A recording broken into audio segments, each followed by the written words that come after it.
Hey guys! Tonight we step carefully into a world that most people only ever imagine from a safe distance.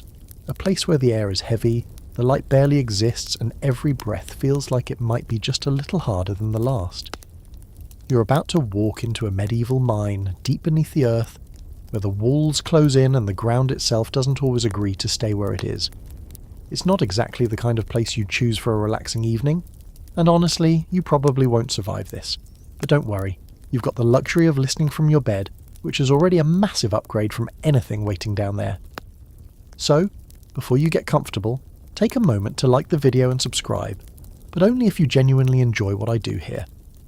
And hey, drop a comment with your location and local time. I always find it strangely comforting to know where in the world you're listening from. Now, dim the lights, maybe turn on a fan for that soft background hum, and let's ease into tonight's journey together. You arrive just before dawn, when the sky's still a dull grey, and the cold air clings to your skin like it doesn't want to let go. Around you, a handful of other workers shuffle quietly, their movements slow, practiced, and just a little reluctant. No one's particularly eager to be here. That's the first thing you notice. This isn't a place people rush toward, it's a place they drift into because they have to. In front of you stands the entrance to the mine. It's not dramatic. No towering gates or carved stone, just a dark opening in the earth, supported by rough wooden beams that already look a little too tired for the job they're doing. If you stare at it long enough, it almost feels like the ground itself is breathing. Slow, patient, waiting. You step closer. The smell hits you first. It's damp, earthy, and faintly metallic, like wet stone mixed with something older, something that hasn't seen sunlight in a very long time. You instinctively take a shallower breath, as if your body already knows this air isn't quite right. Someone ahead of you lights a small oil lamp. The flame flickers uncertainly, casting shadows that stretch and twist along the walls of the entrance. That tiny light is all you'll have once you go inside. No electric bulbs, no backup generators, just a fragile flame that could disappear with a single careless movement. You follow the others. The moment you cross the threshold, the world changes. The morning light behind you fades faster than you expect. Within just a few steps, it's reduced to a weak glow, and then it's gone entirely. The darkness ahead isn't just an absence of light. It feels thick, almost physical, pressing in on you from all sides. Your footsteps echo differently here, softer but somehow closer, as if the sound doesn't have anywhere to escape. The walls tighten around the narrow passage, forcing you to angle your shoulders just slightly as you move deeper. This is where your day begins, and where, for some, it ends. You notice how low the ceiling is. In some places, you have to duck without even thinking about it, your body adapting quickly to avoid a painful reminder. The wooden supports creak faintly as you pass, each one holding back tons of earth with nothing more than rough craftsmanship and hope. Historically, medieval miners relied heavily on timber supports like these, often cutting them from nearby forests. It was a simple solution, but not always a reliable one. Wood rots, it shifts, and underground, where moisture seeps into everything, time works against you much faster. You brush your hand lightly against one of the beams as you move past it. It's damp, not soaked, but just enough to make you wonder how long it's been standing there, and how much longer it plans to. The path slopes downward now, gently at first, then more noticeably. You can feel it in your legs, the subtle strain as gravity begins to pull you further into the earth.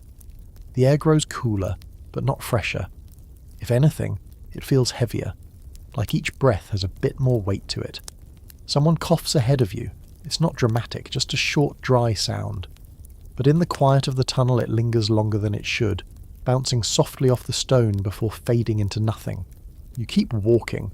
Time starts to blur almost immediately down here. Without sunlight, without any real sense of the outside world, minutes and hours lose their meaning.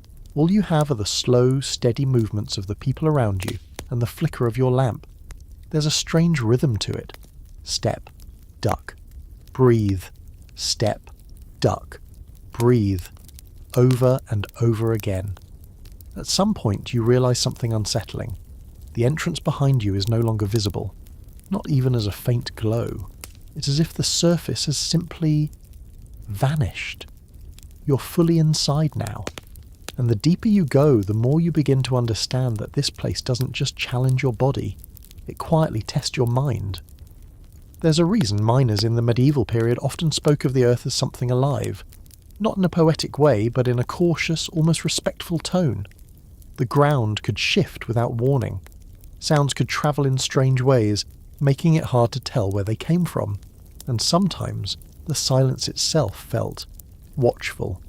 Historians still argue whether these beliefs were purely superstition or a psychological response to the extreme conditions underground. When you spend enough time in darkness, your mind starts filling in the gaps, creating patterns where none exist. And right now, as you pause for just a moment, you almost feel it too. A faint creak somewhere ahead. A soft trickle of water from an unseen crack. The distant rhythmic tapping of tools against stone. Each sound is small, harmless on its own. But together, they form something larger. An atmosphere that keeps you alert, even when you desperately want to relax. You adjust your grip on the lamp, watching the flame flicker as a subtle draft moves through the tunnel. It's easy to forget, but that tiny movement of air is important.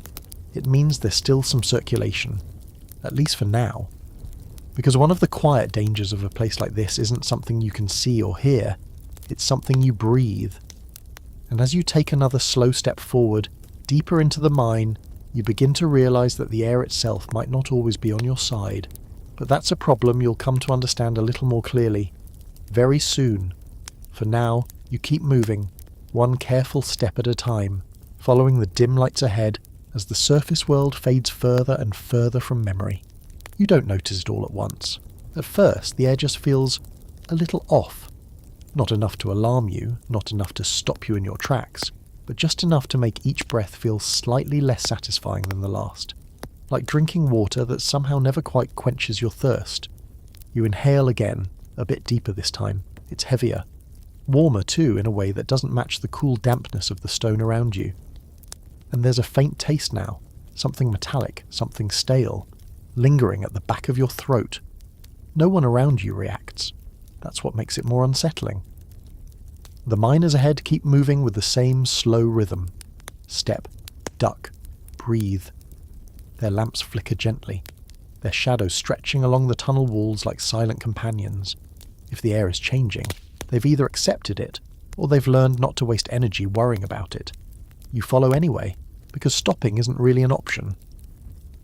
The tunnel narrows slightly, forcing you closer to the person in front of you. You can hear their breathing now, steady, but not particularly deep. Almost shallow, like they're conserving something without even thinking about it. You try to match it. Shorter breaths, slower. It helps a little. But there's still that quiet discomfort building in your chest, like your lungs are working just a bit harder than they should be. This is the kind of danger medieval miners couldn't see, couldn't touch, and often couldn't understand, not fully. Today we'd call it poor ventilation, oxygen depletion, or toxic gases. Back then, it was simply bad air. Or, in some regions, something more ominous, damp. There were different kinds of it, though the miners themselves didn't always distinguish them clearly. One of the most feared was what later came to be known as black damp, a deadly mix of gases like carbon dioxide that quietly replaces oxygen. You don't choke on it. You don't feel a dramatic panic. You just get tired. Very, very tired. You pause for a moment, leaning slightly against the cool stone wall. It feels grounding, solid. Something you can trust, at least for now. Another breath. Still not quite enough. There's a faint buzzing in your ears now, or maybe it's just the distant echo of tools striking rock. It's hard to tell. Sound behaves strangely down here, bending and bouncing in ways that make direction almost meaningless. Someone ahead lifts their lamp slightly higher, inspecting the tunnel. The flame flickers. Just for a second. But it's enough to catch your attention. You remember hearing something.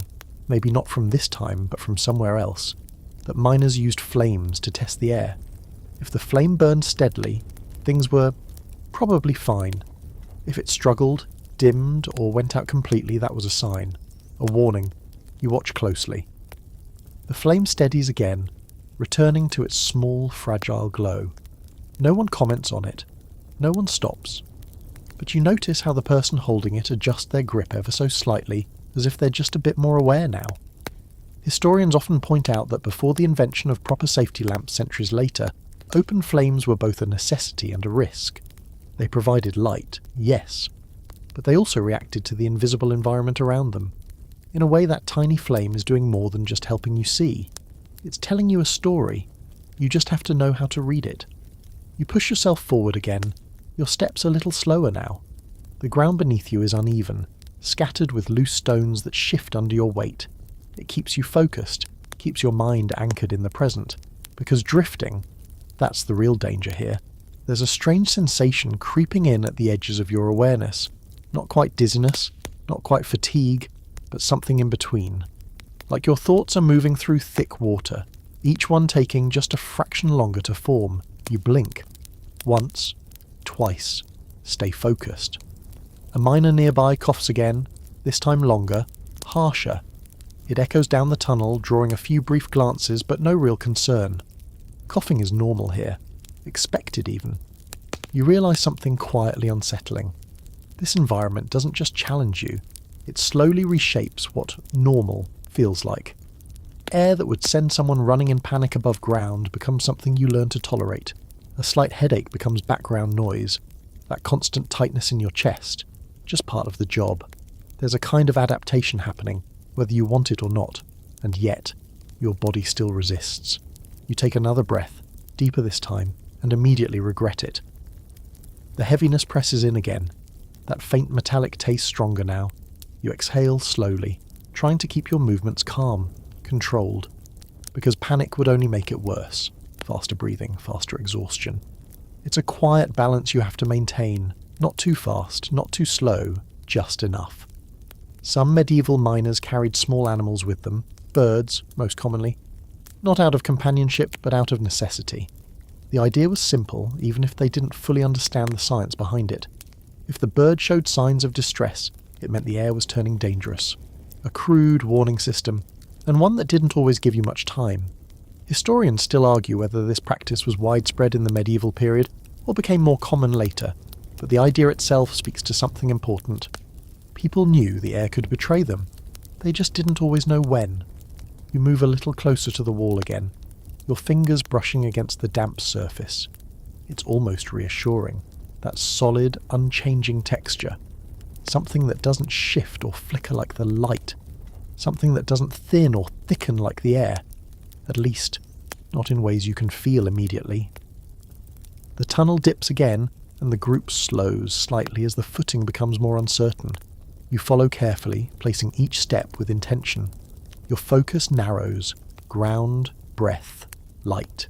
Ground, breath, light. The rhythm returns, but now there's an undercurrent to it. A quiet awareness that something fundamental, something as simple as breathing, is no longer guaranteed.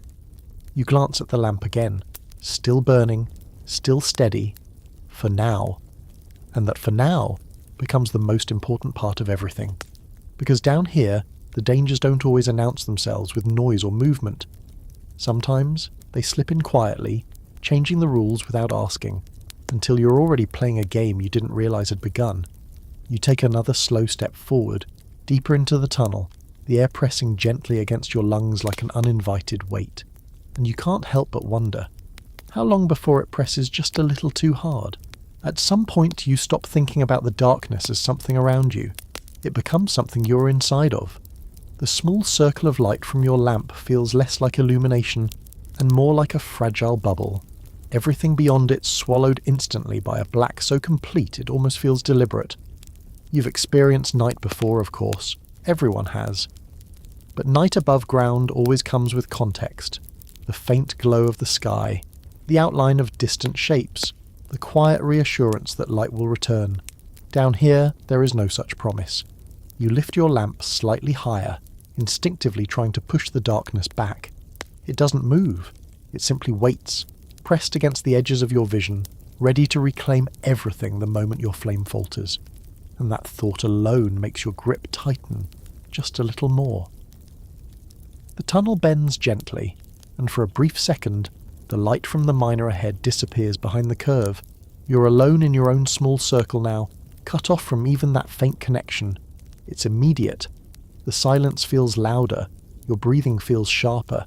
You take a step forward, quicker than before, just to bring that distant glow back into view. And when it finally reappears, soft and flickering, there's a quiet relief you don't quite want to admit. Because it means something important. You're not meant to be alone in this kind of darkness. There's a reason for that, and it goes beyond simple fear. Human vision relies on contrast, on edges, on subtle shifts of light and shadow. Take all of that away and your brain starts to improvise. You blink slowly. For a moment, just a fraction of a second, you think you see movement at the edge of your vision. Something shifting where the light fades into black, but when you turn your head, there's nothing there. Just stone, just darkness. You exhale quietly. It's nothing. Probably.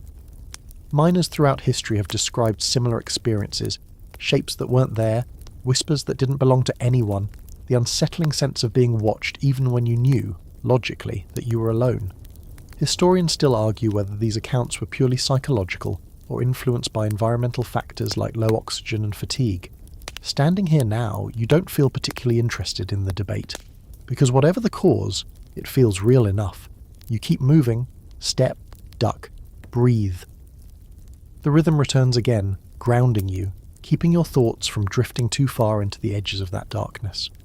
The tunnel widens slightly here, just enough that your shoulders no longer brush the walls. It should feel like relief, but instead, it feels exposed. With more space comes more darkness. The edges of your light don't reach as far as you'd like, leaving larger pockets of unseen space on either side. You find yourself angling the lamp left, then right, scanning without even realizing you're doing it. Nothing. Always nothing. And yet, your mind doesn't quite believe it. A faint drip echoes somewhere ahead. Then another. Water, slowly finding its way through cracks in the stone. It's a soft sound, almost soothing if you don't think too much about it. But in the stillness of the mine, each drop feels amplified, stretching out into the darkness like a signal. You follow the sound as you walk, letting it anchor you. Because without something to focus on, the darkness starts to feel larger. You pass a narrow side tunnel, barely visible at the edge of your light. It disappears almost immediately into blackness, its entrance framed by rough, uneven stone. For a moment you're tempted to look deeper, to see how far it goes.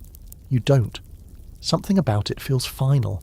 Like if you stepped inside, even just a few paces, the world you came from would vanish completely. No voices, no footsteps, no distant glow of lamps. Just you and that endless dark. It's easy to understand how someone could get lost down here. Not just physically, but mentally. Without clear paths, without consistent markers, every tunnel begins to look the same. Every turn feels familiar and unfamiliar at the same time. And once your sense of direction starts to slip, it doesn't take much to lose it entirely. There's a quiet story, more of a fringe anecdote than a confirmed fact, about miners who would tie threads or leave small marks along their routes, simple ways to guide themselves back. Whether it was common practice or not is still debated, but the idea makes sense, because out here, memory alone isn't always enough. You shift your lamp again, watching how the shadows stretch and contract with each movement. They don't behave the way shadows do above ground. They feel thicker somehow, clinging to the surfaces they cover, reluctant to let go.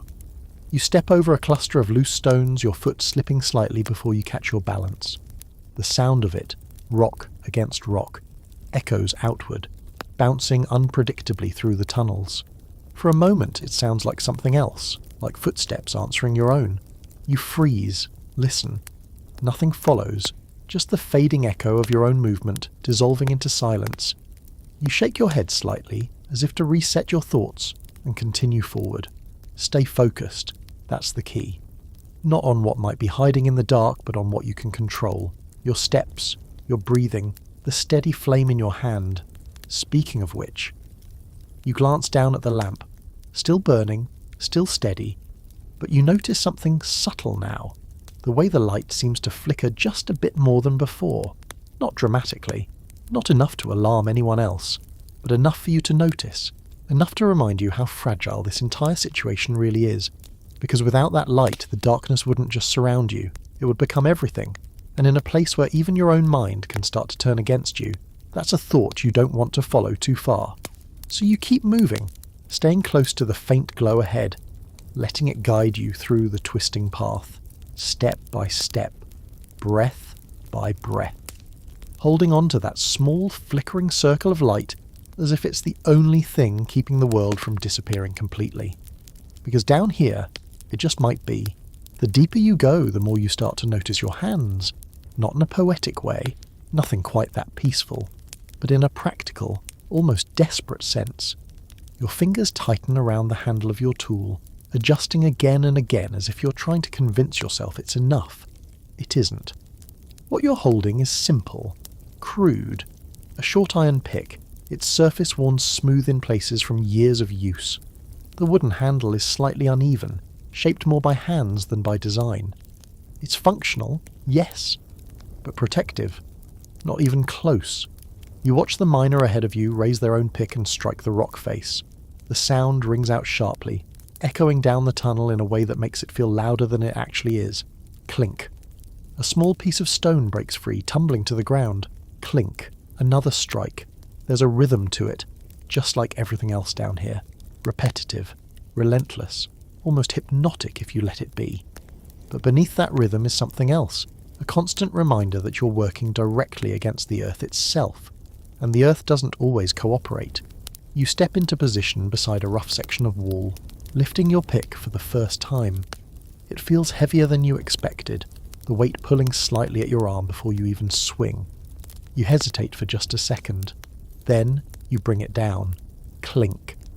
The vibration travels instantly through the handle, up your arm, and into your shoulder. It's not painful exactly, but it's not comfortable either. More like a dull shock, something your body doesn't quite know how to interpret yet. You try again. Clink. A slightly larger fragment loosens this time, breaking away with a soft crumble. Dust falls with it, fine and dry, catching the light of your lamp for a brief moment before disappearing into the air. You instinctively turn your face away, but it's already too late. You've breathed some of it in. Just a little, just enough. The tools you're using haven't changed much for centuries. Picks, hammers, chisels, simple extensions of human effort. There's no cushioning, no ergonomic design, no protective gear to soften the impact or shield you from flying debris. If something chips off the wrong way, it doesn't bounce harmlessly aside. It hits hands, arms, faces, whatever happens to be in its path. You glance at the miner next to you. Their knuckles are rough, skin split in places, darkened by dirt that never quite washes away. There's a small scar along their forearm, pale against the grime, a quiet reminder of something that didn't go quite right. No one comments on it. No one needs to. Injuries here aren't unusual, they're expected. You lift your pick again, adjusting your grip slightly, trying to find a position that feels more controlled, more stable. Clink. This time, the tool glances off at a slight angle, sending a sharp vibration through your wrist. You wince, your fingers tightening instinctively as you pull the pick back. Right. So not only do you have to hit the rock, you have to hit it correctly. Every swing is a small calculation. Angle, force, position. Get it wrong, and you waste energy. Or worse, you hurt yourself. You try again, slower this time. Clink. Better. The piece breaks cleanly, falling away without resistance. You feel a small, quiet satisfaction, quickly swallowed by the realization that this is just one tiny fragment in a wall that stretches far beyond your lamp's reach. There's always more. There's always another strike. Historically, mining in the medieval period relied almost entirely on manual labour like this, while techniques such as fire setting, where rock was heated with fire and then rapidly cooled to crack it, were sometimes used. Much of the work still came down to repetitive physical effort. And that effort adds up. Your arm is already starting to feel it. A slow, creeping fatigue that settles into the muscles with each swing. Not sharp, not overwhelming, just persistent, unavoidable. You shift your stance slightly, trying to ease the strain, but the ground beneath you isn't exactly cooperative. Loose stones shift under your feet, forcing you to constantly readjust your balance. Stable footing is a luxury down here. You hear another strike nearby, then another. The sounds overlap, echoing and blending until it's hard to tell where one ends and another begins. It creates a strange kind of background noise, Not loud enough to be overwhelming, but constant enough that silence feels almost unnatural. And yet, beneath that noise there's always something else. A faint creak, a subtle shift, the sound of wood under pressure. You pause mid-swing, your head tilting slightly as you listen. There it is again, a low, almost tired groan from somewhere above you. The support beams, they're holding for now, doing their job. But they're not silent about it. They remind you. Every so often, they remind you exactly what they're responsible for. Historians often note that these wooden supports were both essential and unreliable. There wasn't a standardized system, no engineering calculations ensuring their strength. They were placed based on experience, instinct, and sometimes hope. Which means every tunnel you stand in is to some extent a calculated risk. You lower your pick slightly, glancing upward. The ceiling looks solid enough, but then again, so did the last section. There's a quiet, almost instinctive awareness that settles in your chest now. Not panic, not even fear exactly, just caution. You bring the pick down again, more carefully this time. Clink. Work continues, because it has to. There's no pause for overthinking, no time to analyse every creak or shift. If you stopped every time something felt uncertain, you'd never get anything done. And down here, that's not an option. You fall back into the rhythm again, your movements slower, more deliberate. Strike, breathe, adjust, strike. Your hands begin to ache, the repeated impact sending small shocks through your fingers. The grip of the handle feels rougher now, the texture pressing into your skin in a way you didn't notice before. Blisters won't take long, they never do. There's a quiet understanding among the miners here, an unspoken agreement that the tools you have are all you get. No upgrades, no replacements unless something breaks completely. And if something does break, well, that's a problem for later. Right now, the only thing that matters is continuing. You glance once more at your lamp, watching the flame dance gently in response to your movements. It's still there, still steady. A small comfort, because without it, these tools wouldn't just feel inadequate. They'd feel useless. You take another breath, steadying yourself, and raise the pick again. Clink. The sound echoes out, joining the others, becoming part of the endless rhythm that fills the mine. And as you continue, one careful strike at a time, you begin to understand something important. It's not just the darkness, it's not just the air, it's not even the unstable ground. It's the fact that everything you rely on, your tools, your footing, the very structure around you, is just barely enough, and sometimes just barely doesn't hold. You don't hear the danger at first. That's the unsettling part. There's no dramatic warning, no sudden crack that announces itself like a thunderclap. Instead, it begins quietly. So quietly that if you weren't already paying attention, you might miss it completely. A faint shift, a soft crumble somewhere above you. You pause mid-motion, your pick still raised, your breath held just a little longer than usual. Around you, the steady rhythm of work continues, though perhaps just a touch more cautiously now. It's subtle, but you can feel it. The way movements slow, the way people listen just a fraction more closely. The mine is speaking, you just have to notice. Another small sound follows. This time it's clearer, a tiny cascade of dust slipping down from a crack in the ceiling. It catches the light of your lamp as it falls, drifting like a thin veil before settling onto the ground and your shoulders. You instinctively step back. Not far, just enough. Your eyes move upward, tracing the rough surface above you. At first glance, it looks the same as everything else. Uneven stone, dark and damp, supported here and there by wooden beams that have seen better days. But now you're looking differently. Now you're searching. There, a thin line running across the rock, almost invisible unless the light hits it just right. A fracture. Not wide, not dramatic, but present. And in a place like this, present is enough. You lower your pick slowly, the earlier rhythm of your work dissolving into something more cautious, more deliberate. The miner beside you has noticed too. They don't say anything, there's no need, but their posture shifts, their body angling slightly away from the section of wall you were just working on. It's a quiet, shared understanding. This part of the mine isn't entirely stable. Tunnel collapses were one of the most feared dangers in medieval mining, and for good reason. Without modern engineering, Without reinforced supports or precise calculations, every tunnel existed in a kind of fragile balance. Remove too much material, or remove it in the wrong way, and that balance could fail. Sometimes slowly, sometimes all at once. You take another careful step back, your boots pressing into the loose ground. Even that small movement sends a few pebbles shifting, their faint clicks echoing outward in a way that feels louder than it should. Everything feels louder when you're listening for danger. You glance toward the wooden support beam nearby. It stands slightly angled, wedged between floor and ceiling with a kind of stubborn determination. Its surface is rough, darkened by moisture and time. You can see where the wood has begun to splinter in places, thin cracks running along its length. It's holding. For now. There's that phrase again. For now. It seems to follow everything down here. A faint creak interrupts your thoughts. Not sharp, not sudden, just tired. Like the beam itself is quietly reminding you of the weight it carries. You feel it then, not physically but mentally, the awareness of everything above you. Layers of earth and stone pressing downward, held back by a combination of wood, rock, and luck. A lot of luck.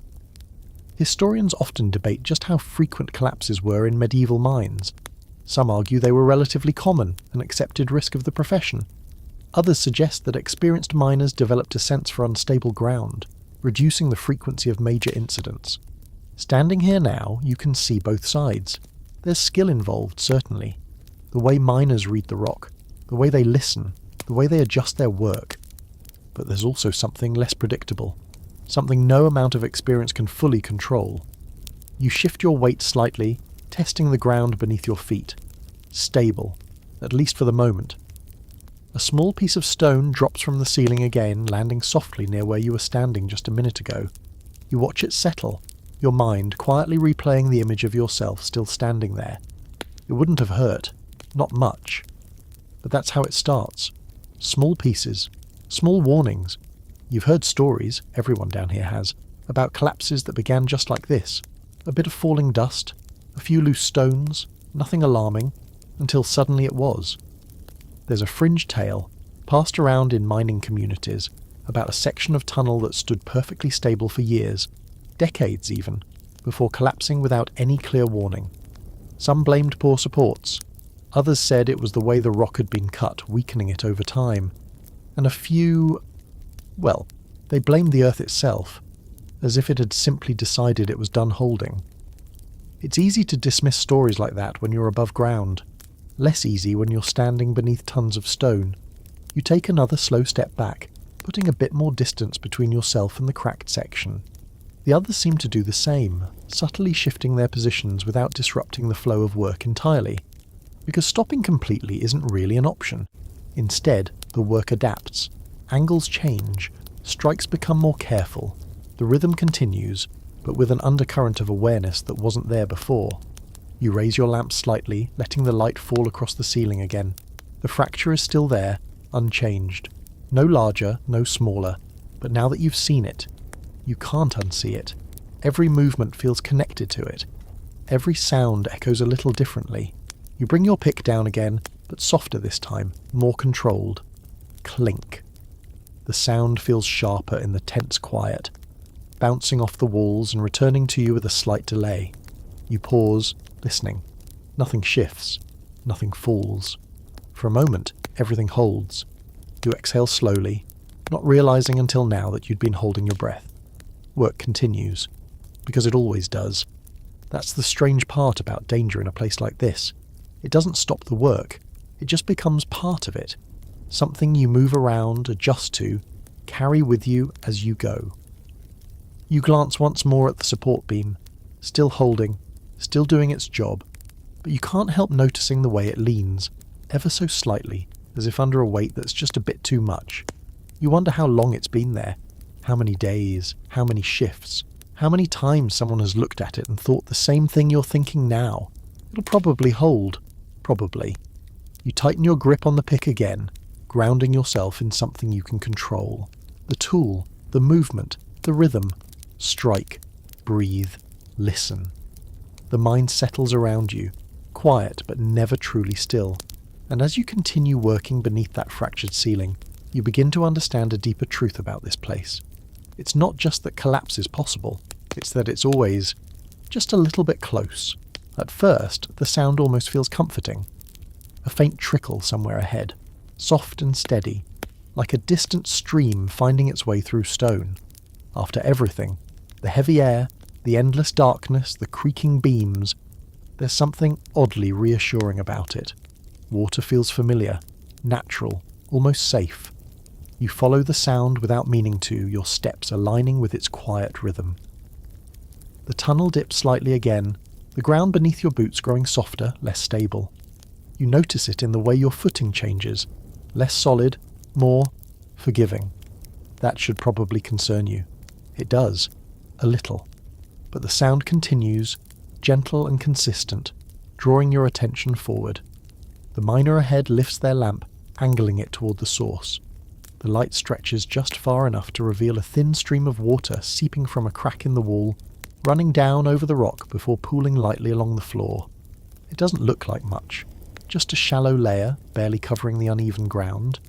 You could step through it without much trouble, and yet you hesitate, because down here, small things have a way of becoming very large problems. You take a cautious step forward, your boot pressing into the damp ground. The water shifts around it, rippling outward in slow, uneven circles. It's cold. You can feel it even through the thick material, and it seeps into the edges of your soul almost immediately. Another step. The sound changes. What was once a soft trickle now carries a slightly deeper tone, the faint echo of movement beneath the surface. It's subtle, but it's there. A reminder that this water isn't just sitting still, it's moving. And if it's moving, it's coming from somewhere. Water infiltration was a constant challenge in medieval mining. Without modern pumps or drainage systems, even a small underground stream could become a serious hazard. Mines were often abandoned not because the ore ran out, but because the water became too much to manage. You look at the thin stream again. It still seems manageable, still small, but there's something about the way it flows that feels persistent. You step a little further in, your boots now fully in the shallow water. The ground beneath is uneven, forcing you to move carefully. Loose stones shift underfoot, hidden beneath the surface, making each step a small test of balance. You adjust your stance, widening it slightly for stability. Behind you, someone mutters something under their breath. Not loud enough to understand, but the tone is clear, uneasy. You're not the only one thinking about it. The miner ahead taps the wall lightly with their tool as if testing it. The sound is duller here, less sharp than before. Saturated, maybe. Weakened. You watch as a small fragment breaks away, falling into the water with a soft plop. The ripples spread again, wider this time, and then you notice it. The water level isn't completely still. It's rising, not quickly, not dramatically, but slowly, steadily. Just enough that you can't quite ignore it. You take a step back, your boot lifting with a faint suction sound as it leaves the muddy ground. The water shifts again, swirling slightly around your movement. There's a quiet tension now spreading through the group. No one says anything outright, but the rhythm of work has changed. Slower, more cautious, less certain. Because this is the kind of danger that doesn't always give you time. Flooding in mines could happen gradually, as water seeped in over hours or days. But sometimes it didn't. Sometimes a hidden pocket of water, trapped behind layers of rock, would suddenly break through. And when it did, it didn't trickle. It surged. You glance back toward the tunnel you came from. It looks the same as before. Narrow, dimly lit, unremarkable. But now you see it differently. Now you're thinking about escape, about how long it would take to climb back up, about how quickly water could fill a space like this. There's a faint cracking sound. Sharp, brief. Everyone freezes. Your head turns toward the source almost instantly, your lamp swinging slightly with the movement. The light catches on the wall where the water is seeping through, illuminating a small section where the crack has widened just a little.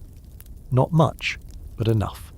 A thin stream becomes slightly thicker, the flow increases. You feel your chest tighten, not from the air this time, but from something else, something more immediate, instinct. You take another step back, then another. The others are doing the same now, their movement still controlled but noticeably quicker. The quiet understanding has shifted into something more urgent. Still no shouting, still no panic, just awareness. Because panic wastes time, and time might be exactly what you don't have. A low rumble follows, not loud, but deep. You feel it more than you hear it, a subtle vibration through the ground beneath your feet. It lasts only a moment, but it's enough to change everything. That small, steady stream. It's no longer just a trickle. Water begins to push through the crack with more force now, spilling out into the tunnel in a thicker flow. It spreads quickly across the uneven ground, filling the gaps, rising around your boots, cold, fast. You turn, your movements no longer slow or measured. The lamp in your hand swings as you step away, your focus narrowing to one thing, getting out of the low ground. Behind you the sound grows louder. Not a roar, not yet, but something heavier than before. Something that carries weight. You don't look back, not immediately, because you already know what you'll see. Water doesn't need to be dramatic to be dangerous. Down here, even a moderate flow can turn a tunnel into a trap, cutting off paths, filling low points, leaving you with nowhere to go. You move faster now, your boots slipping slightly on the damp stone as you climb the gentle incline of the tunnel. Each step feels just a little less stable than the last, the ground shifting under the growing presence of water. A quick glance over your shoulder. The flow has spread further, still not overwhelming, but no longer small. You turn forward again, focusing on the dim glow of lamps ahead, the path back, the only direction that matters right now. Historians still debate how often sudden floods like this occurred, but there's little doubt that water was one of the most unpredictable threats miners faced. Unlike collapsing rock or failing beams, it didn't always give clear warning signs. Sometimes, it just arrived. You keep moving, your breath steady but faster now, your grip tight on the lamp as its flame flickers with each hurried step. Behind you, the sound continues to grow, not chasing you, not yet, but reminding you that down here, even something as simple as water can turn against you. You don't notice the dust the way you notice water. It doesn't rush toward you, doesn't make noise, doesn't force you to step back or turn around. It simply exists. Quiet, constant, almost invisible unless the light catches it just right. And now, as you slow your pace after moving away from the rising water, you begin to see it. Floating, suspended in the air around you like a fine mist. You lift your lamp slightly, watching as tiny particles drift through the glow, swirling gently with each movement you make.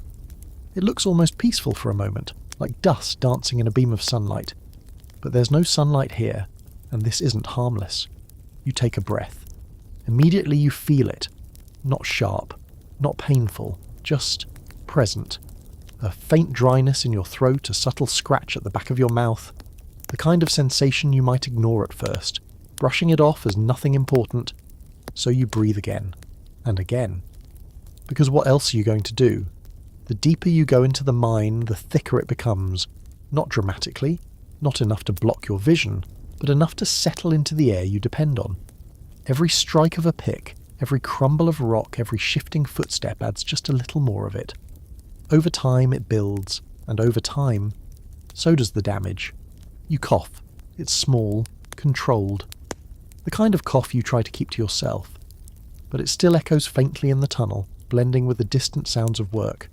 No one reacts. They're used to it. That's what makes it worse. In medieval mines, dust wasn't just an annoyance. It was a slow, invisible threat. Fine particles from stone, especially in certain types of rock, could linger in the air for hours. And without proper ventilation, without masks or filters, miners breathed it in constantly, day after day, year after year. You swallow, trying to clear your throat, but the dryness lingers. It doesn't go away. It settles in, becoming part of the background, just like the darkness, just like the heavy air. You raise your sleeve slightly, instinctively bringing it closer to your face as you breathe. It helps. A little. The fabric catches some of the larger particles, maybe, but it's a small defense against something much more persistent. You continue forward, your steps slower again now, your attention shifting inward. Breath in, breath out. There's a faint tightness in your chest, not overwhelming, not enough to stop you, but noticeable. like your lungs are working just a bit harder to do something that should be effortless. You try to ignore it, because everyone else seems to. A miner nearby exhales heavily, their breath visible for just a moment in the lamplight before disappearing. You notice the way they pause briefly afterward, as if giving their body a second to catch up. Then they continue, just like you. There's a strange normalization happening again. The discomfort doesn't go away, you simply adjust to it, accept it. Fold it into your understanding of what this place is, what this work is. Historians often point out that long-term exposure to mining dust could lead to serious lung conditions, though medieval miners wouldn't have had names for them. They would have known the symptoms, though: the persistent cough, the shortness of breath, the gradual decline that didn't quite make sense at first. It didn't happen all at once. That's what made it so dangerous. You look around again, focusing on the air itself this time. The particles are easier to see now that you're paying attention. They drift lazily, carried by faint currents you can't quite feel. It makes you wonder, how much of this have you already breathed in? And how much more is waiting? There's a faint taste again, similar to what you noticed earlier, but sharper now, more defined. It lingers on your tongue, mixing with the dryness, making each breath feel just a little less clean. You cough again, longer this time. You turn your head slightly, trying to muffle the sound, but it still echoes softly around you. When it fades, the silence that follows feels heavier than before. You take a slower breath, more controlled, as if that might help. It doesn't. Not really. But it gives you something to focus on. There's an odd detail you recall, one of those fringe tidbits that sounds almost trivial until you're standing here, experiencing it yourself. Some miners would grow accustomed to the dust in a way that dulled their immediate reactions. The coughing would lessen over time, not because the air had improved, but because their bodies had adapted, or perhaps just stopped resisting as strongly. Historians still argue whether this adaptation was beneficial or simply a sign of worsening conditions. Standing here now, it doesn't feel like an advantage, it feels like a warning. You step carefully over a patch of loose stone, your boot sending a small puff of dust into the air. It rises quickly, catching the light, then slowly disperses around you. You instinctively turn your face away again. Too late. Another breath.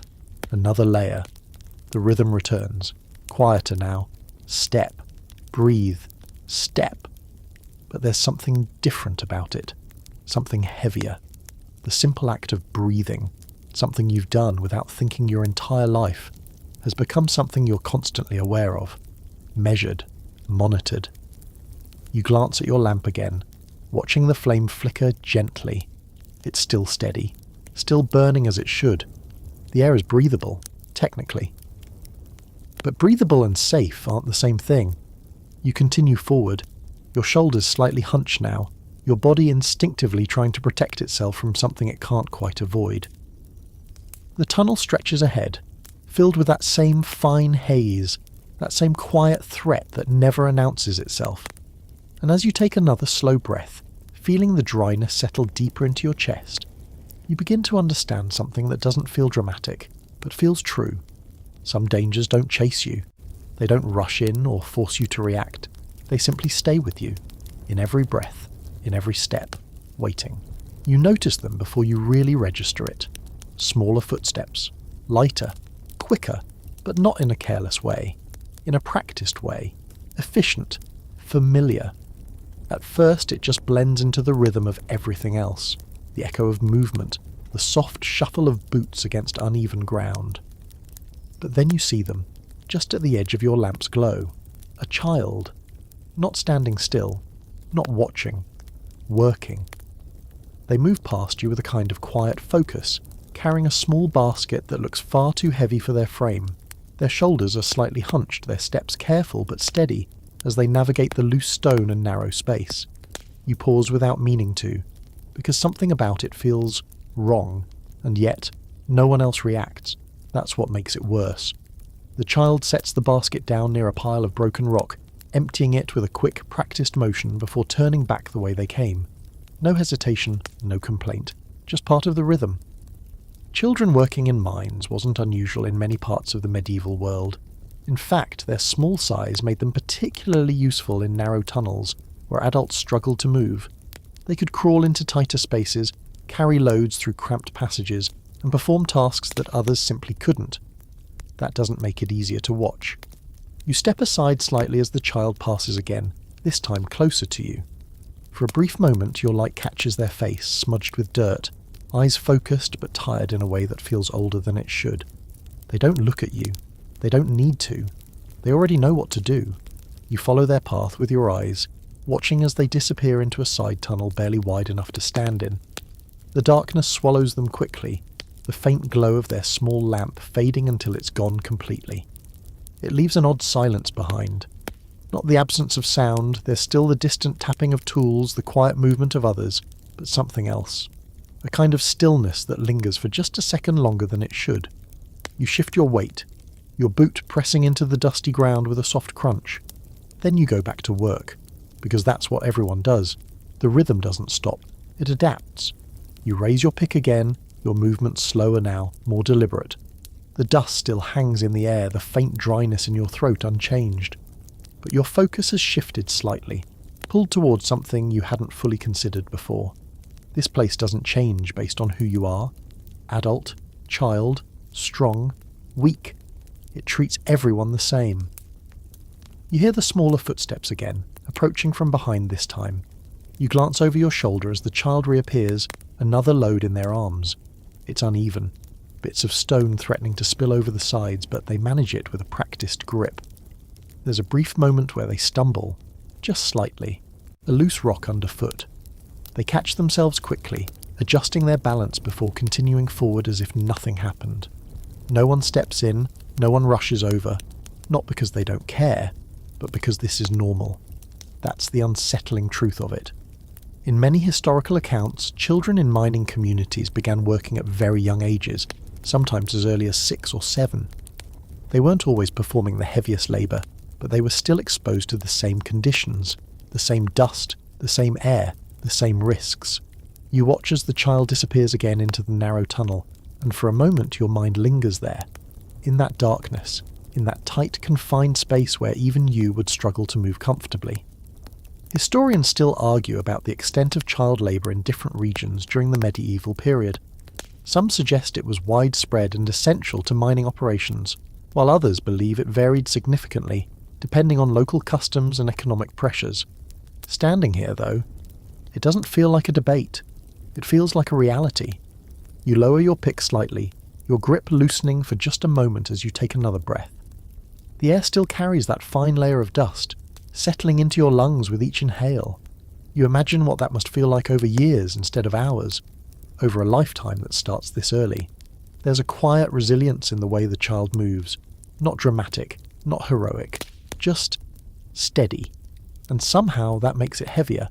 You return to your work, the rhythm pulling you back in, strike, breathe, adjust. But now there's a subtle shift in your awareness. The dangers you've been noticing, the air, the darkness, the unstable ground, they don't feel like obstacles anymore. They feel like constants, things that don't change no matter who steps into this tunnel. You hear a soft humming sound nearby. You turn slightly, following it, and catch a faint glimpse of the child again, this time closer, their voice barely audible over the background noise. It's not a song you recognise, just a simple, repetitive tune. Quiet, and almost absent-minded. It's strangely calming, out of place even. A small piece of normal life carried into a place that feels anything but normal. For a moment it softens the edges of everything. The tension, the weight, the constant awareness of danger. Just for a second. Then it fades. The humming stops as the child lifts another basket, disappearing once more into the narrow passage. And just like that, the mine returns to what it is. Unforgiving. Unchanging. You adjust your stance again, raising your pick with a bit more care now, your movements shaped not just by the physical demands of the work, but by something quieter. Perspective. Because it's one thing to endure these conditions yourself. It's another to realise that for some, this is all they've ever known. You bring the pick down again, clink. The sound echoes out, blending into the rhythm that fills the tunnel. And as you continue, one careful movement at a time, you begin to understand something that doesn't need to be spoken aloud. Danger doesn't feel different depending on who you are. It doesn't scale itself. It simply exists, and everyone down here lives with it. The deeper you settle into the rhythm of work, the more predictable everything begins to feel. Strike, breathe, shift your footing, repeat. It's almost calming in a strange way. Your body moving on instinct, your thoughts narrowing to simple, manageable actions. For a moment it feels like you've found a kind of balance in all this. And then the rhythm breaks. Not completely, just enough. A sharper sound cuts through the steady tapping of tools. Not the usual clink of iron against stone, but something louder, more abrupt. It echoes differently, bouncing down the tunnel with a hollow edge that makes you pause before you even realise why. You glance toward the source. A few miners have gathered slightly closer together near a section of wall that looks darker than the rest. Their movements are more deliberate now, less rhythmic, as if they're preparing for something rather than simply working. You take a step closer, your curiosity pulling you forward despite the quiet warning in your chest. The air smells different here, faintly smoky, not overwhelming, not choking, but noticeable. You watch as one of the miners kneels near the base of the rock face, carefully arranging something against it. Bundles of dry wood, packed tightly into a small hollow. Another worker stands nearby, holding a torch, the flame casting a warmer, more aggressive light than your small oil lamp. For a moment it almost feels out of place. Fire? Down here? It doesn't take long to understand. This is fire setting, an early mining technique used long before explosives became common. The idea is simple: heat the rock intensely with fire, then allow it to cool rapidly. The sudden change in temperature causes the stone to crack, making it easier to break apart with tools. Simple in theory, less simple in practice. You step back slightly as the torch is lowered, the dry wood catching quickly. The flames spread, licking upward along the surface of the rock, casting shifting shadows that dance wildly across the tunnel walls. The darkness retreats, but only just enough to reveal something else. Heat. You feel it almost immediately, pushing outward from the fire in slow, steady waves. It clashes with the damp coolness of the mine, creating an uncomfortable contrast that settles against your skin. The miner tending the fire adjusts the wood carefully, ensuring it burns evenly against the rock face. There's a practiced precision to their movements. This isn't their first time doing this. It probably won't be their last. You watch the flames grow stronger, brighter, their light overpowering the softer glow of the lamps around you. For a moment it almost feels like you're back above ground, standing near a campfire. Almost. But then you remember where you are, and what surrounds you. The smoke begins to rise, curling upward before spreading out along the ceiling. It doesn't escape. There's nowhere for it to go. Instead, it lingers, mixing with the already heavy air, thickening it in a way that makes your next breath feel just a bit harder. You turn your head slightly, trying to avoid the worst of it. It helps, a little, but not much. Fire setting was widely used in medieval mining, especially for harder rock that couldn't be easily broken with tools alone. It was effective, but it came with risks. Smoke inhalation, weakened tunnel structures, and the ever-present danger of fire spreading beyond control. And down here, control is always limited. You notice something else now: the rock itself. As the flames continue to burn, faint cracking sounds begin to emerge, small at first, barely noticeable over the sound of the fire. But gradually they grow more distinct, sharp little pops that echo outward like tiny fractures forming beneath the surface. You take another step back, because this part feels unpredictable. The miner with the torch watches closely, their posture tense but focused. They're listening, just like you were earlier with the shifting stone and creaking beams, listening for the moment when the rock gives way. You glance at the ceiling again, your eyes tracing the wooden supports above. The heat is rising toward them now, curling around the beams in slow, twisting currents. That can't be good. Wood and fire have never been particularly friendly companions. There's a fringe detail, one that sounds almost obvious when you hear it, that fires set underground could sometimes weaken nearby supports, making collapses more likely. Whether this was a frequent issue or a rare miscalculation is something historians still debate, but standing here now, it feels like a risk, a very real one. The cracking grows louder, more frequent. You can almost see the surface of the rock changing, subtle lines forming and spreading as the heat works its way inward. It's a slow process, but not a gentle one. You shift your weight again, your body instinctively preparing to move even before you consciously decide to. Then, a sharp snap. A section of the rock face fractures, a chunk breaking loose and falling forward with a heavy thud. Dust bursts outward on impact, rising quickly into the already thick air. You turn your face away, coughing lightly as the particles reach you. When you look back, the fire is still burning, but the surface it was pressed against has changed, cracked, weakened, ready to be worked. The miners step forward again, their tools already in hand, moving in to take advantage of the newly fractured stone. The rhythm returns, but it's different now, more aggressive, more urgent. You watch as they strike the weakened rock, pieces breaking away more easily than before. It's effective, there's no denying that. But the air feels heavier than ever. Smoke, dust, heat. It all blends together into something that presses against your lungs with every breath. You instinctively step back further, seeking slightly clearer air, though clear is a generous word down here. You take a slow breath, then another. Each one feels just a bit more effortful than the last. You glance at your lamp again, the small flame flickering more noticeably now in the disturbed air currents. It's still burning, but not as steadily as before. Everything feels just a little less stable, a little less certain. You take another step back, giving the workers space as they continue striking the rock. The sound echoes loudly, overlapping with the crackle of the fire and the low murmur of shifting air. It's a controlled kind of chaos, deliberate, necessary, and yet undeniably dangerous. Because here, the very method used to make the work easier also introduces new risks. Heat that weakens structures, smoke that thickens the air, fractures that don't always behave the way you expect them to. You steady your breathing again, focusing on the rhythm as best you can. But it's harder now, because this time, the danger didn't come from the environment alone. It came from the work itself. And as you watch the flames continue to burn against the rock, you begin to understand something quietly unsettling. Down here, even the solutions can be dangerous. After a while, you start to notice something else about this place. Not the air, not the darkness, not even the constant quiet threat of collapse.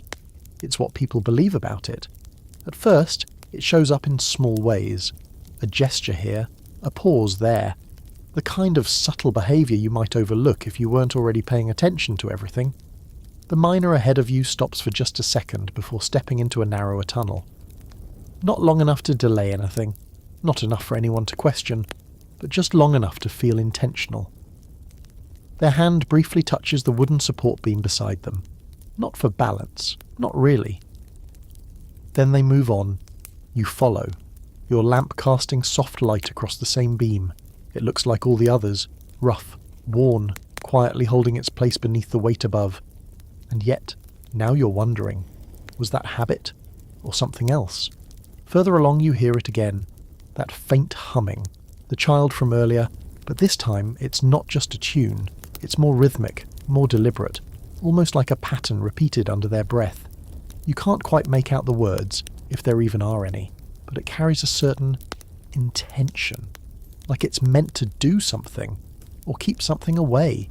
You don't say anything, no one does, because here, in a place where so much is uncertain, belief fills the gaps. Miners across different regions and time periods developed all kinds of superstitions about the underground world. Some believed in spirits that lived within the earth, beings that could either guide or mislead, protect or punish. Others followed small rituals before starting work, quiet habits passed down over time, not officially taught, just learned. You step carefully over a narrow section of ground, your boot brushing against something small. You pause, lowering your lamp slightly. It's a mark, carved into the stone. Simple, almost easy to miss. Just a few lines etched into the surface, forming a rough symbol that doesn't immediately make sense. You tilt your head slightly, studying it. It doesn't look like anything structural, no indication of direction or warning that you can recognize, and yet it feels deliberate, placed. You straighten slowly, your eyes drifting further along the tunnel. There are more, you realize, faint marks here and there scattered along the walls and supports. Some are simple scratches, others form patterns that almost resemble symbols. Not all of them match. That's what makes it more curious. Historians still argue whether these markings were purely practical. early forms of navigation or communication, or if some carried symbolic or superstitious meaning. In an environment like this, it's not hard to imagine both being true. You take another step forward, your fingers brushing lightly against one of the carvings. The stone feels cool beneath your touch, the grooves shallow but distinct. Someone took the time to put this here. That alone makes it matter. A faint draft moves through the tunnel, subtle but noticeable. Your lamp flickers in response, the flame bending slightly before steadying again. You watch it closely, the way you've learned to do. Light tells you things.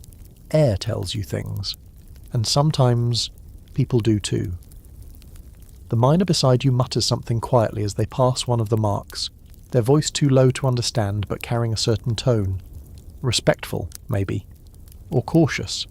It's hard to tell, but it doesn't feel random. You continue forward, your awareness shifting again, this time not just to the physical space around you, but to the invisible layer that sits on top of it. The beliefs, the habits, the quiet rituals that people carry with them. Because in a place like this, control is limited. You can't control the air, you can't control the ground, you can barely control the tools in your own hands, so you control what you can. You develop routines, you follow patterns, you believe in things, even if you're not entirely sure why.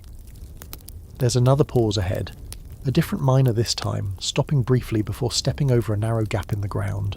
They glance down, then back up, their expression unreadable in the dim light. Then they tap the side of the tunnel lightly with their tool, once, twice, and step across. You watch it happen, your mind turning the action over quietly. Was that a signal? A habit? Or something else entirely? You follow a moment later, stepping over the same gap. Your movement is careful, deliberate, but you don't tap the wall. You're not sure if you're supposed to. The thought lingers longer than you'd expect, because even if you don't believe in these things, you start to understand why someone might. There's a story, more of a whispered tale than anything officially recorded, about small unseen creatures that lived deep within the mines. Some called them guardians, others called them tricksters. They were said to move silently through the tunnels, guiding miners away from danger, or leading them straight into it. It's easy to dismiss stories like that, until you're standing in a place where danger can appear without warning, where sound behaves strangely, where shadows move in ways that don't always make sense.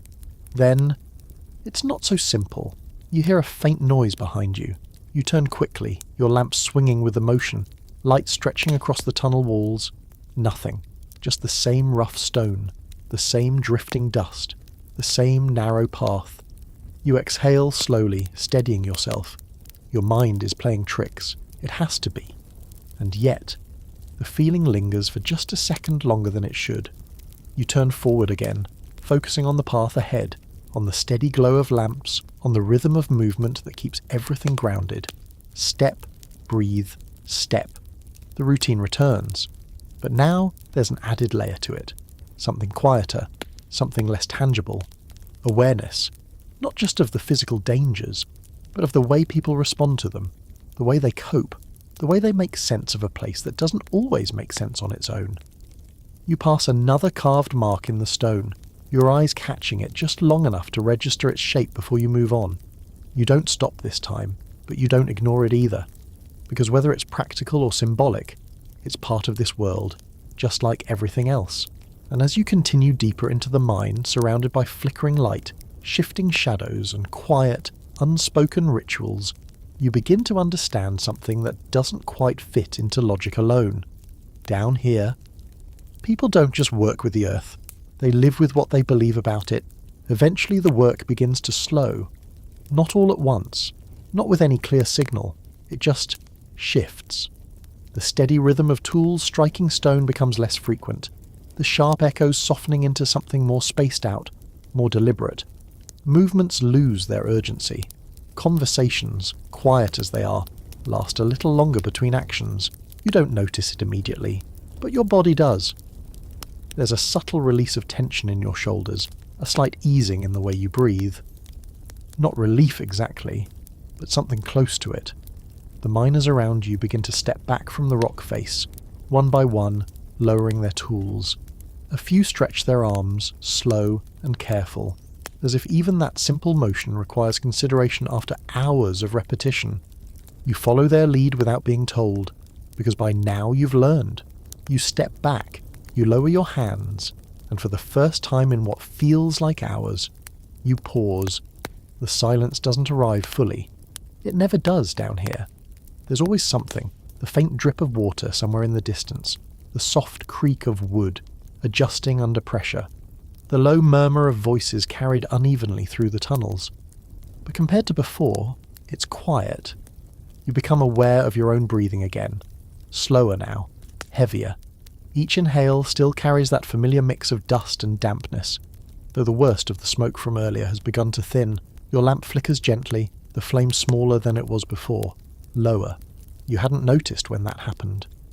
A miner nearby tilts their lamp slightly, checking the oil level with a practiced glance. There's no alarm in their expression, just calculation. How much is left? How long it will last? Time works differently down here. There's no sun to measure it by. No sky shifting from light to dark. Only resources. Light, air, energy. You glance upward, though there's nothing to see beyond the rough ceiling just above. It's a habit that doesn't quite make sense anymore, but you do it anyway, because somewhere above all of this, the world continues. You just can't feel it from here.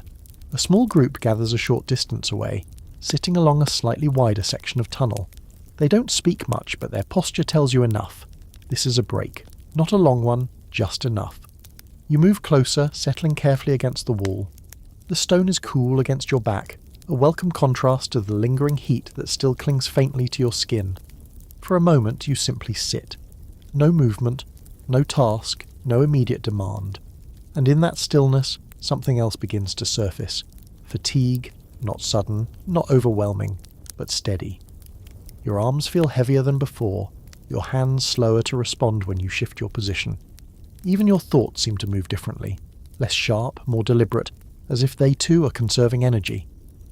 This is the part people don't always think about. Not the danger, not the tools, just the endurance. Medieval miners often worked in long shifts under difficult conditions with limited light and air. Breaks were necessary, but they were rarely comfortable, and never long enough to fully recover. You understand that now, because even sitting still doesn't feel like rest. It feels like waiting. Waiting for your body to catch up. Waiting for the work to begin again. Someone nearby unwraps a small piece of cloth, revealing something inside. Food, most likely. Simple, practical. You catch a faint scent. Earthy, dry. Bread. Maybe something else. You don't stare, but you notice, because even that, eating down here, feels different. There's no table, no proper space, just hands, cloth, and whatever time you're given. The child sits a little apart from the others, their quiet humming gone now. In its place is stillness, their posture slightly slumped as they lean against the rock behind them. Even they look tired. That stands out. Because earlier they seemed almost unaffected. Now they look like everyone else. You shift slightly, adjusting your position against the wall. A small movement, but enough to remind you of the stiffness settling into your muscles. This isn't a place where comfort exists, only degrees of discomfort. And yet, people adapt. They always do. A miner across from you closes their eyes briefly. Not sleeping, just resting them. Another rolls their shoulders slowly, working through the tension without fully stopping. No one fully relaxes. No one fully lets go. Because down here, you can't. Not completely. The tunnel creaks again. Soft. Familiar. But noticeable. Your eyes open a little wider, your attention snapping back just slightly sharper than before. Around you, others react in small ways. Subtle shifts, brief glances upward, tiny pauses in movement. No panic. Just awareness. The kind that never really fades. You listen, counting the seconds without realizing you're doing it. 1, 2, 3. Nothing follows. The moment passes, but the feeling lingers. It always does. You exhale slowly, your shoulders lowering just a fraction. The tension eases, but never disappears entirely. It settles back into place, waiting. Like everything else down here. After a few more moments, the group begins to stir again. Not abruptly, Not reluctantly, just inevitably. A miner pushes themselves to their feet, brushing dust from their hands. Another adjusts their grip on their tool, testing the weight as if reacquainting themselves with it. The break is ending. You feel it before anyone says anything, because rest here isn't measured in comfort, it's measured in necessity. And necessity has limits. You place your hand against the wall beside you, using it to steady yourself as you stand. Your muscles protest slightly, not enough to stop you, but enough to remind you they're there, that they've been working, that they're not done yet. You pick up your lamp again, the small flame flickering as it adjusts to movement. It's weaker than before, but still alive, still enough. Around you, the others begin to move back toward the rock face, their steps steady, their expressions returning to that quiet focus you've come to recognize. The rhythm is about to begin again, and this time, you understand it better. Not just the work, but the weight of it. Because down here, the hardest part isn't always the danger, or the darkness, or even the air. It's the simple fact that no matter how tired you are, you keep going anyway. When the work begins again, it doesn't feel like a fresh start. It feels like a continuation. As if the break never fully happened, just a brief pause in something that was always going to resume. The rhythm returns, slower at first, measured, testing. Tools meet stone again, but without the earlier intensity. It's controlled, deliberate, as though everyone is easing themselves back into motion rather than forcing it. You follow, because by now you don't need to be told. You adjust your grip, shift your footing, strike. The sound echoes outward, familiar now, less jarring than before. Your body absorbs it differently, your mind no longer reacting to every sharp note like it did when you first arrived. You're adapting. That realization settles quietly, somewhere in the back of your thoughts. And it's not entirely comforting, because adapting to a place like this means accepting it, at least in part. The air feels slightly clearer than it did earlier, though clear is still a generous word. The worst of the smoke from the fire setting has drifted further down the tunnels, dispersing just enough to make breathing a little easier. Not easy, just easier. You take advantage of that without thinking. Your breath's a little deeper now, your movement's a little more steady. Around you, the others are doing the same. No one rushes, no one wastes energy. Everything is intentional. You begin to notice how people choose where to strike. It's not random, not even close.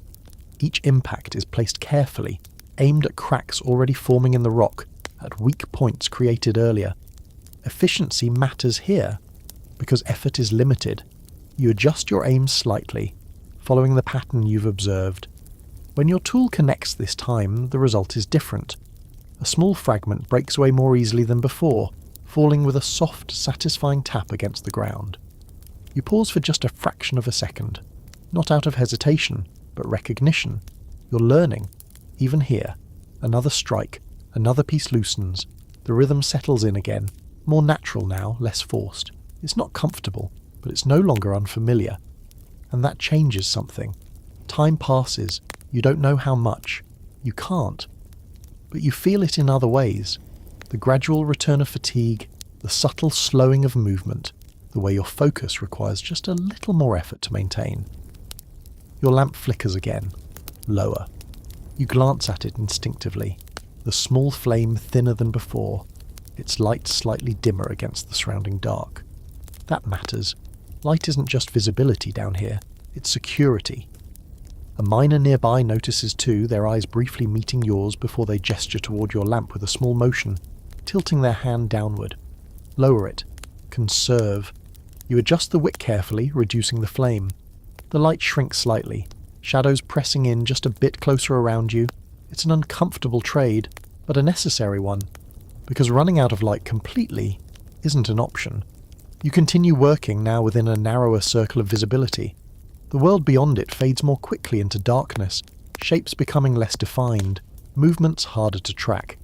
It forces your focus inward, on the rock, on your hands, on each movement.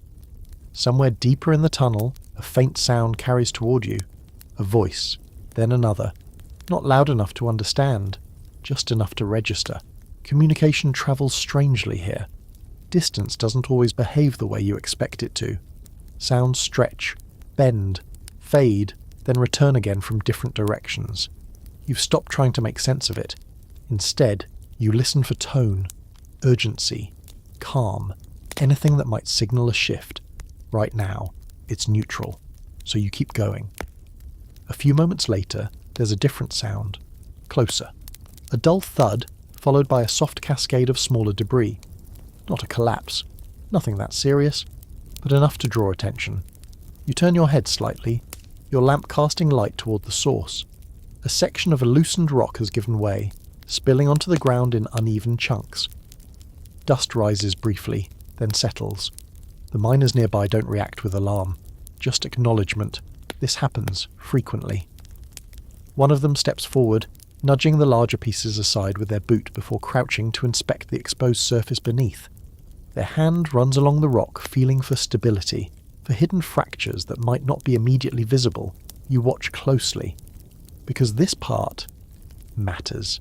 It's not just about breaking rock, it's about understanding it. The miner taps the surface lightly with their tool, once, twice, listening. The sound is different now, slightly hollow, less solid than before, a good sign. They begin to work again, more focused this time, targeting the newly exposed section with careful, controlled strikes. You mirror the approach where you are, adjusting your own movements based on what you've seen. And again, it works. The rock responds more easily, pieces come free with less resistance. Small progress, but real. The tunnel shifts subtly as people reposition themselves, adjusting to the new shape of the work area. It's a constant process. Nothing stays the same for long here. Every strike changes something, even if it's small, and those small changes add up. You wipe your hand briefly against your clothing, clearing a thin layer of dust before tightening your grip again. Your fingers feel slightly stiff, your palms roughened from repeated contact with the tool. You barely notice anymore, because now it's expected. Another strike, another echo, another piece of the earth giving way. The rhythm continues, steady, relentless, and as you move within it, breathing the heavy air, working within the dim light, adjusting instinctively to every subtle shift, you begin to realize something that wasn't clear before. This place doesn't just demand effort, it reshapes it. It teaches you how to move, how to think, how to endure, not all at once, but gradually, until one moment, almost without noticing, you're no longer reacting to the environment around you. You're working with it. And that's when a quieter thought settles in, one that doesn't come with fear or urgency or even discomfort, just understanding. Because down here, survival isn't something you figure out once, it's something you keep learning. At some point you realize the tunnel has changed again, not dramatically, not in a way that announces itself, but enough. The space around you feels tighter than before, not just in width, but in presence. The walls seem closer, the ceiling slightly lower, the air more still. Your lamplight doesn't travel as far. Its glow swallowed more quickly by the surrounding dark. You notice it in the way you move. More careful now, more aware of where your shoulders are, how close your hands come to the stone with each motion. It's subtle, but it matters. The work continues, though slower in this section. The rock here feels different, harder in some places, more brittle in others. It doesn't respond as predictably, forcing each strike to be more considered. Less force, more precision. You adjust, because by now, you can. A miner ahead of you pauses mid-motion, their tool hovering just short of the rock. You follow their line of sight, your eyes narrowing slightly as your lamp shifts to illuminate what they're seeing. A crack, thin, vertical, running from the ceiling down along the wall. It's easy to miss at first glance, but once you see it, you can't unsee it. The miner steps closer, reaching out to press their hand lightly against the stone beside it. Not touching the crack directly, just near it, feeling, testing. You hold still, your own breathing quieter now, as if sound itself might interfere with whatever they're trying to sense. There's no immediate movement, no sudden shift, but the tension in the air changes, because cracks like that can mean something, or nothing. That's the problem.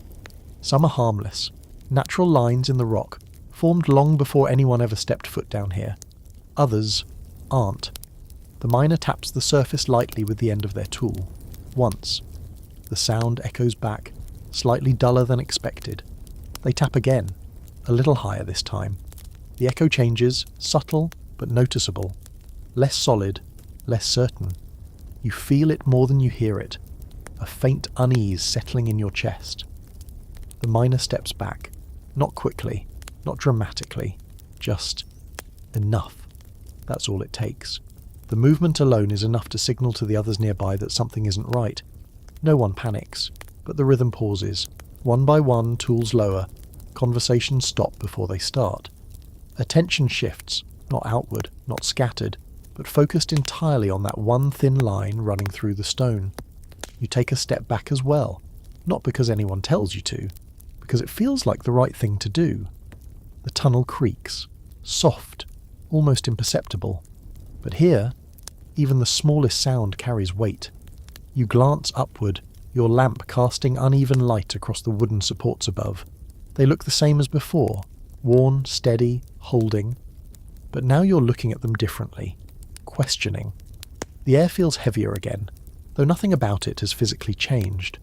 It's the awareness that shifts it, the knowledge that something might be unstable, even if it hasn't shown itself yet. That's enough. A second miner steps forward, positioning themselves slightly to the side of the first. They don't speak. They don't need to. Their actions are practiced, shared understanding. They examine the crack together, one watching while the other taps at different points along its length. Each strike is light, controlled, listening more than breaking. The sound varies. That's the problem. In some places it rings solid, in others it doesn't. You feel your grip tighten slightly around your lamp, though you're not aware of doing it at first. Because this isn't like the earlier risks. This isn't fire you can see, or smoke you can avoid. This is quieter, hidden, and far less predictable.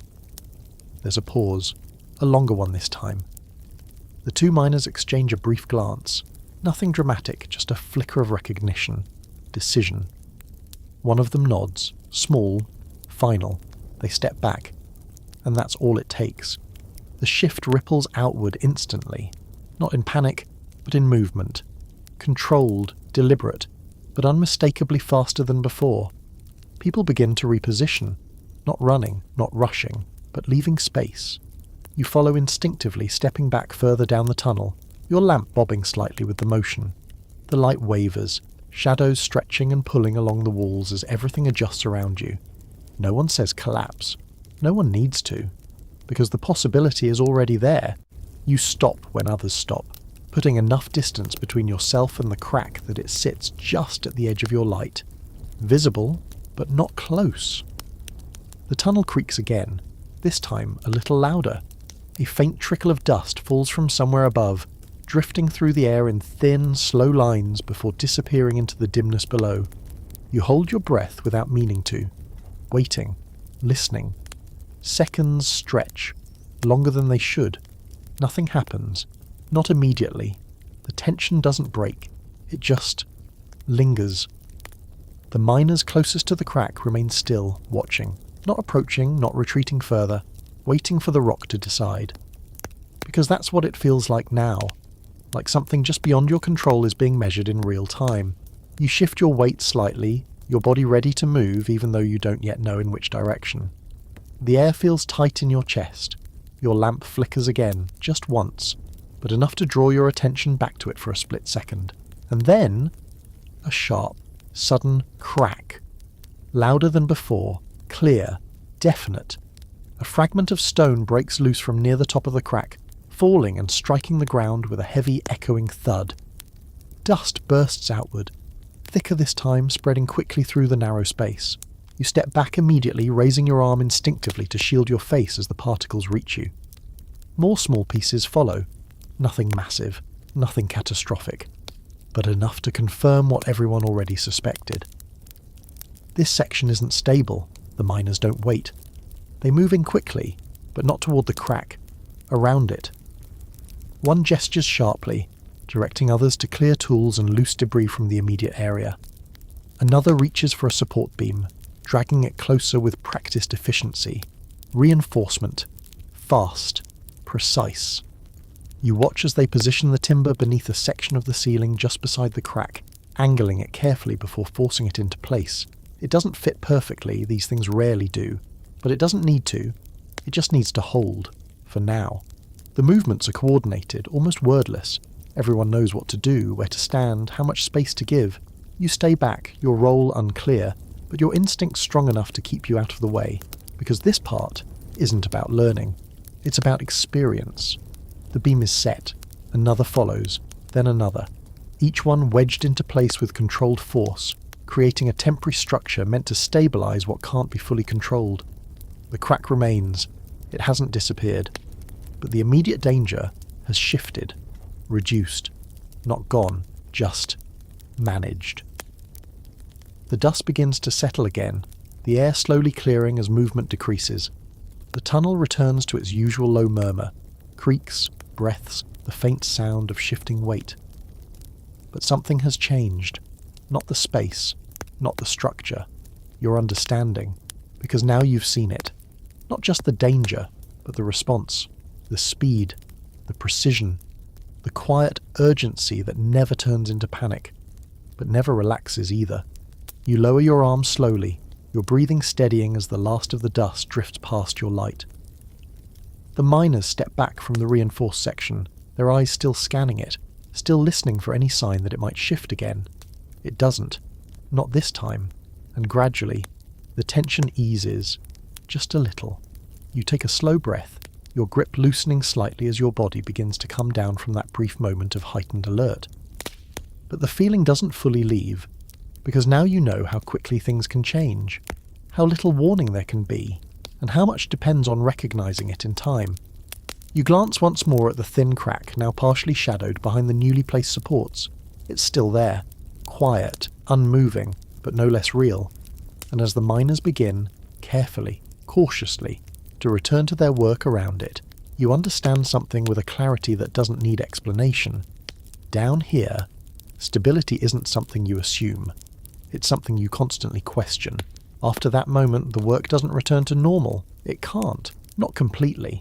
Something has shifted.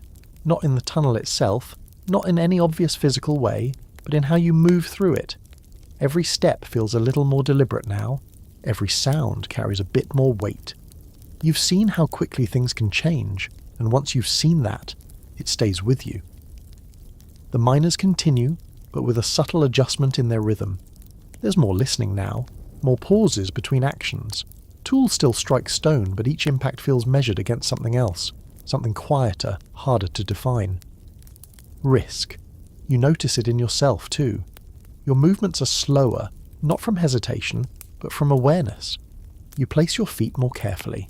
You watch the ceiling more often than before. Even your breathing feels more controlled, as if you're trying not to disturb the fragile balance around you. The reinforced section remains behind you now, just at the edge of where your lamp can reach when you turn. The wooden beams stand in place, solid for the moment, holding back something you can't fully see. You don't look at it for long, but you don't ignore it either, because it's a reminder. The tunnel head narrows further, forcing you to adjust your posture slightly as you move. You don't need to crouch, but you're aware that you could if the ceiling dipped just a little lower. That thought lingers. You push it aside, focus on what's in front of you. The rock here is darker, denser in appearance, with fewer visible fractures. It doesn't give easily. Each strike produces a sharper, higher sound, echoing back with a kind of resistance that you can feel in your hands. This will take longer, you already know that, and so does everyone else. No one rushes, because rushing here would only waste energy, and possibly make things worse. You fall back into the rhythm again, but it's different now. Not just in pace, but in intention. You're not just working the rock, you're reading it, watching how it responds, listening for changes in sound, in vibration, in the way fragments break away. You're paying attention, in a way you weren't before. Time stretches again, though you still can't measure it. Your sense of it is tied to effort now, to how many strikes you've made, how your body feels, how low your lamp has burned. Lower still. The flame is small now, its light softer, more contained. Shadows gather closer around you, pressing in at the edges of your vision. You adjust it again, just slightly, careful not to reduce it too much. There's a balance. Too bright, and you burn through your oil too quickly. Too dim, and you lose sight of what matters. You're learning that balance, not perfectly, but enough. A faint sound draws your attention again. Water, somewhere ahead. Not dripping this time, but trickling. A thin, continuous flow moving through the rock. You follow the sound with your eyes until your lamp catches it. A narrow line of moisture running down the wall, catching the light in a way that makes it almost shimmer against the dark stone. It looks harmless, almost reassuring. Water means air in a way, connection to something beyond this enclosed space, but it also means something else. Weakness. The miner closest to it seems to think the same. They reach out, pressing their fingers lightly against the damp surface, before pulling back and examining them in the low light. Then they step slightly to the side, not away, just not directly beneath it. You take note of that, because small movements like that matter. You shift your own position accordingly, giving the damp section a little more space without thinking too much about it. The work continues, strike, pause, listen, adjust, over and over again, until another subtle change makes itself known, not in sound this time, in air. You feel it first, a faint movement against your skin, so slight that you almost mistake it for imagination. But then your lamp responds, the flame bending gently to one side before steadying again. A draft. You look up slightly, your eyes narrowing as you try to trace its source. It's coming from ahead. Deeper in the tunnel, that's different. Air movement down here isn't constant. When it happens, it usually means something. An opening, a connection to another passage, or even a shaft leading closer to the surface. Possibility. The miners notice too. You can tell by the way their attention shifts. Not dramatically, not all at once, but gradually aligning toward the same direction. The work slows, then pauses. One of them steps forward, raising their lamp slightly higher, as if trying to push the light further into the darkness ahead. It doesn't reach far, but far enough to suggest something. The tunnel continues. That much is clear, but there's a subtle difference in its shape, just at the edge of visibility. A slight widening, maybe, or a change in the way the walls reflect the light. You feel your curiosity pulling you forward again, careful, measured, because now you know better than to move too quickly. The miner ahead takes a few steps forward, their posture alert, their movements quiet. Others follow at a distance, forming a loose line that stretches back into the darker part of the tunnel. You go with them, not leading, not lingering, just part of the movement. The air shifts again as you advance, the draft becoming a little more noticeable now. Still gentle, but steady enough to confirm that it's real. Your lamp flickers slightly in response. Alive, reactive. You move a little closer, and then you see it. Not clearly, not fully, but enough. The tunnel ahead opens, just slightly, into a space that feels different from the narrow passage you've been working in. The ceiling lifts by a small margin. The walls pull back just enough to change how the light settles. It's not a large chamber, not a safe one necessarily, but it's something else. The miner at the front pauses at the threshold, their lamp held steady as they take in the space beyond. You stop a few steps behind, your own light overlapping with theirs, creating a dim, uneven glow that pushes back the darkness just a little further. The draft moves through this space more freely. You can feel it now, and with it, a subtle shift in the air itself. Still heavy, still thick, but not as stagnant. You take a slow breath, testing it. It feels different, not clean, but better. The kind of difference that matters when you've been breathing the same enclosed air for too long. No one speaks, but the shared understanding is there. This could be useful. A place where air moves more freely, a place where work might be easier, or a place that hasn't been fully explored. And that thought carries its own weight, because new space means new uncertainty. The miner at the front takes one more step forward, crossing fully into the opening. Their lamp shifts, casting light across the uneven ground, the slightly higher ceiling, the rough, untouched sections of rock that haven't yet been worked. You follow slowly, your senses adjusting once again to the subtle change in environment. The space feels open, compared to what you're used to, but not safe. Not yet. Because down here, nothing new is ever just opportunity. it's also risk. And as you stand at the edge of this newly revealed space, the faint draft moving past you, your lamp flickering in response, you feel that familiar balance settle in once more. Curiosity and caution, both equally present, because the deeper you go, the less certain anything becomes. You don't step fully into the new space right away. No one does. There's a pause at the threshold, not out of hesitation exactly, but out of habit. The kind that's been built slowly over time, shaped by experience rather than instruction. You've learned this much already. New space is never taken for granted. The miner ahead holds their lamp higher, angling it slightly to let the light spread as far as it can. It reveals uneven ground, scattered fragments of rock, and walls that haven't yet been touched by tools. Untested, unfamiliar. You stay just behind them, your own lamp adding to the dim glow. Together, the light reaches further, but still not far enough to fully define the edges of the space. That's the first thing you notice, not how big it is, but how hard it is to understand its shape. The ceiling rises slightly higher than before, disappearing into shadow just beyond where the light can follow. The walls curve irregularly, not forming a clean tunnel but something more natural, less predictable. This wasn't carved, it formed, and that changes how you look at it.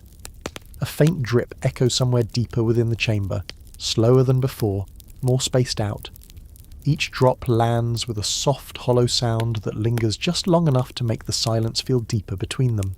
You listen, because now, you always do.